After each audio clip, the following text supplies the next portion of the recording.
Hi everyone, this is Danai, and in today's video I'm going to be talking about the chromatic scale. I have actually made a video in the past on chromatic scales, so I have already given some general tips and also some examples when chromatic scales come in pieces in repertoire. But today I want to focus more on the basis and just really play it slowly, go through the fingering, because that's a request that I have gotten in the comments a couple of times in the past few weeks, and also film it from above because my last video was still filmed from the front. So if you're interested in hearing my practice techniques on the basic chromatic scale and talking about the fingering and demonstrating it slowly, then keep on watching.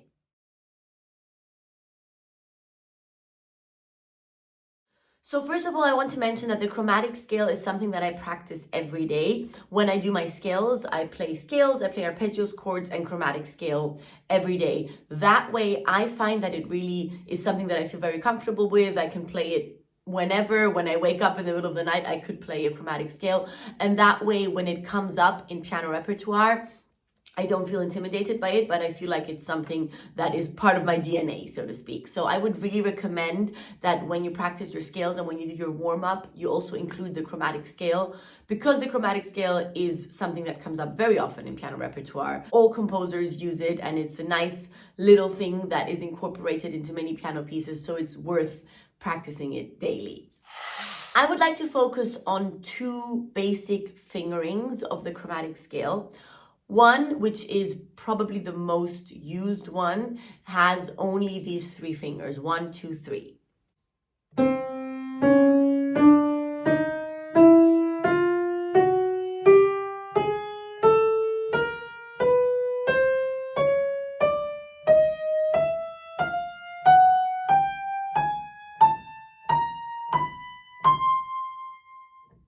So generally, we always use the third finger on the black keys and 1 and 2 on the white keys. So when there is the group of two white keys, it's always 1, 2, and then the third finger on the black key.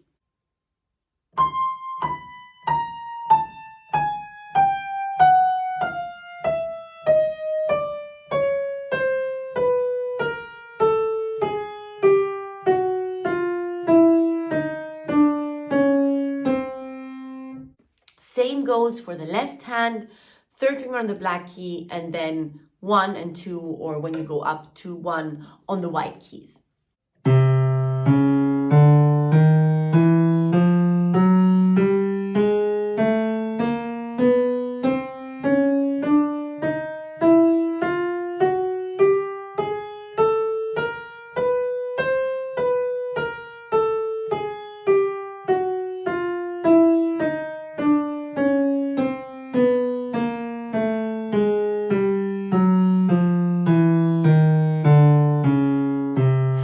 Before I talk more about this fingering, I just want to also introduce the second basic fingering, and that is when you have the three black keys, because obviously the piano always has two black keys, C sharp, D sharp, and then three black keys together, F sharp, G sharp, and A sharp. So when the three black keys come in the right hand, for the last two, instead of doing 1, 3, 1, 3, you do 1, 2, 3, 4.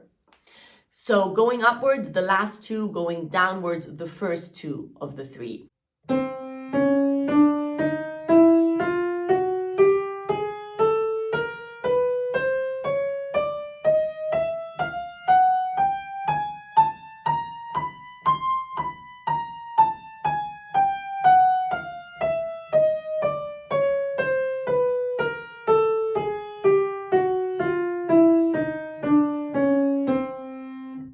For the left hand, it's the same, only that when you go upwards, you do it for the first two of the three black keys. So basically starting from the F sharp, you do 4, 3, 2, 1 instead of 3, 1, 3, 1.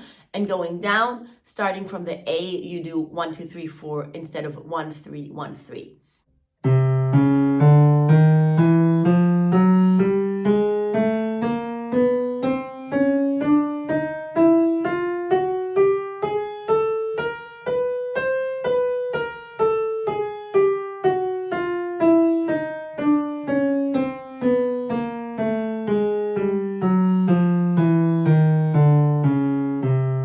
Now this fingering is helpful if you want to play a chromatic scale incredibly fast, because you don't go 1 3 1 3, but just play the 4 fingers after each other, 4 3 2 1. It can be easier to get it very soft and fast. However, as you will see when I put the both hands together, I find that it is not a very practical fingering, because the left hand starts the 4th finger 1 black key before the right hand starts with that pattern. It just doesn't feel so natural to me.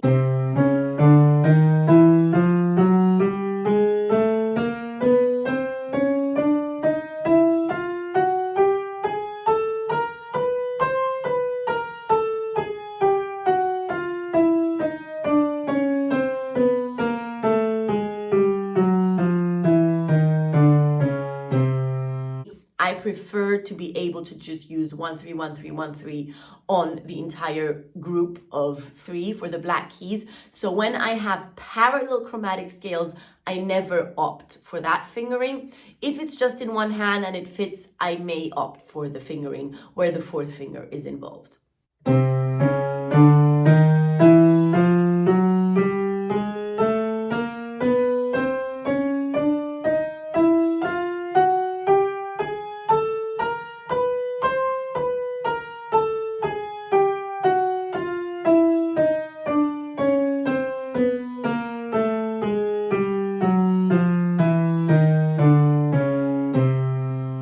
Now, speaking about the technique, I think that it is very important when you play chromatic scales to not lift your fingers high up. So avoid playing the scale like that with the 3rd finger going high up, and really try to just be exactly as far as you need to be from the key. So basically have your fingers touching the key. When I practice it slowly, you can see that I try to move my fingers to the next key directly. So already when practicing slowly, I try to get into that feeling of minimal movement.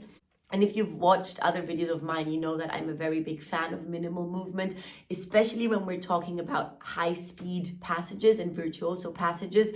It really doesn't serve you to make big movements, because this will only waste time that you don't have.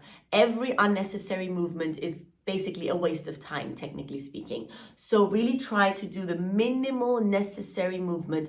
And when you have your thumb, just move your 3rd finger from the 1 black key to the other. Not like this. Don't go in a half circle motion, but just move it sideways. That's all you need to do. And when you're fast, you'll be very happy that you're just doing this minimal movement, because this means that you can go faster. Another thing I want to mention is when you play a chromatic scale spanning over the entire keyboard, so 4 octaves, for example, with both hands, it does help to move your body and go with it, because I do find it hard to play a chromatic scale when your arm is like that or all the way out there. It does help to move your body so that your arm doesn't significantly change its posture. I find it very important when you play the chromatic scale to just be in that posture. Your arm is kind of straight and you feel very comfortable, and then you just move together with the chromatic scale.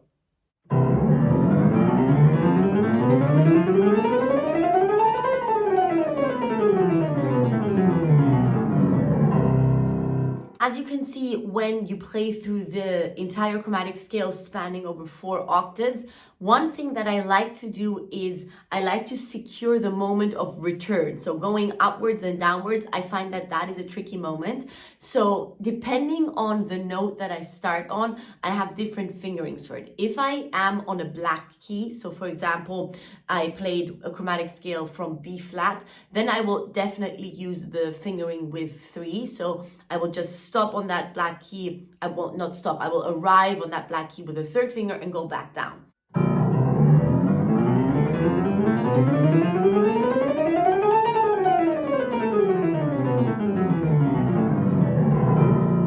However, if I'm on a white key, so for example, starting on C, I like to use my 4th finger on that white key just for that point of return, because it gives me a little bit of extra security. I feel like that way I am secure and I know, okay, this is the point where I have to return. Whereas if I just use my 2nd finger, it feels like I'm going further up.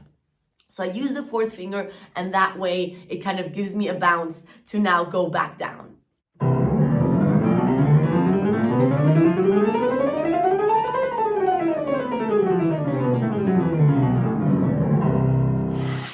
Another thing that I just want to mention, if you are getting into the chromatic scale that you can practice daily as well, or just when you have time, is the chromatic scale in intervals. So for example, you could practice them in thirds or in sixths.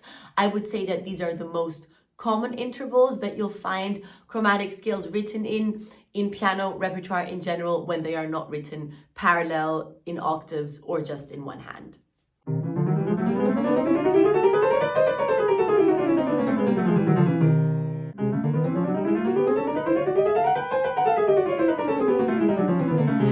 I really hope that you enjoyed this video and that you found it helpful, especially if you are right now getting into practicing chromatic scales. Let me know if you like this method of explaining the fingering and also demonstrating slowly. If you enjoyed this video, please leave it a like and subscribe to my channel. That would help me a lot. And I will see you again in my next video next week. Bye!